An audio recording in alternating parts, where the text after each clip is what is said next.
Horses have a unique ability to sense emotions, and we can learn a lot from them by finding our own reflection in them. Do you ride horses a lot? I've ridden them, and I've loved it each and every time. Every time I'm around them, they have some sort of draw. I love it, but at first it's a little bit scary. There are these giant... So Randy Kay and Martha Keeler-Olsen are here to talk about how seeing our reflection in another creature can also be quite powerful for ourselves. So to both of you, good morning. Great to have you here. Good morning. Thanks for having us. I love horses. Not really sure where we're going to go this morning. So where would you like to start with this?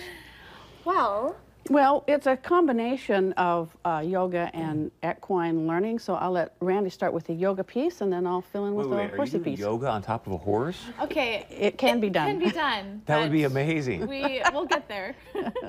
Full disclosure, this is my mother. Hello. Fun.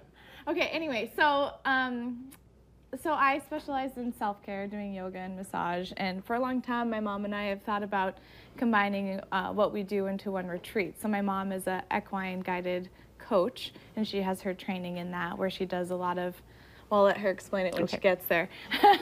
But you know, I do a lot of workshops and things focusing on tuning inward and feeling empowered in our bodies, and you know, that's really great and really powerful. But when you can come up against another creature and someone as majestic as a horse, it can really be an amazing reflection on you. And so we're working out of a center in Detroit Lakes, and we're going to have a session for yoga and meditation, a session for equine guided coaching, and then we bring it together and kind of compare the two and just see how it's a more holistic learning experience.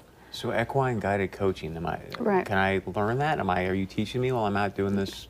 Yes, the idea is to learn about oneself, or in the case of corporate training, there are various topics within the corporate world, leadership, team building, where we put the humans in the presence of the horses, and through a guided regimen of activity, the humans and the horses interact. And it's what the human in the pairing learns about themselves in that presence of horses, with the horses responding, and then the people, of course, saying, well, oh, I feel this way, I notice this, and it's through that interaction and that activity.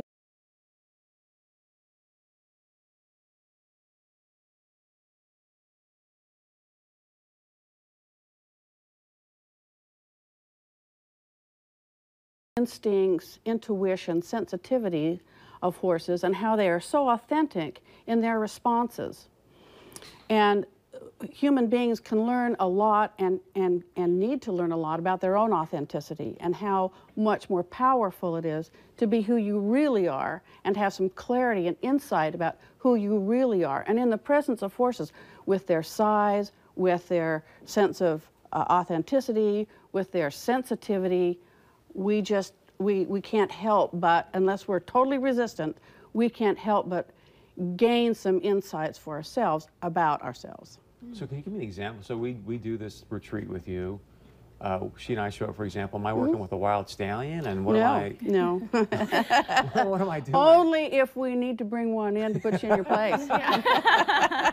You might need one. Yeah. No, we will use horses that are very comfortable with people. They can be old, they can be young, they could be stallions, they could be mares. It just kind of depends on what the goal is. There would be a reason why we would use a stallion in certain settings, but generally you want the horses to be comfortable with people, so that it's just a comfortable beginning with. But so what am I doing with the horse? Well, I create activities, and some of them might be very simple, like just leading the horse from point A to point B.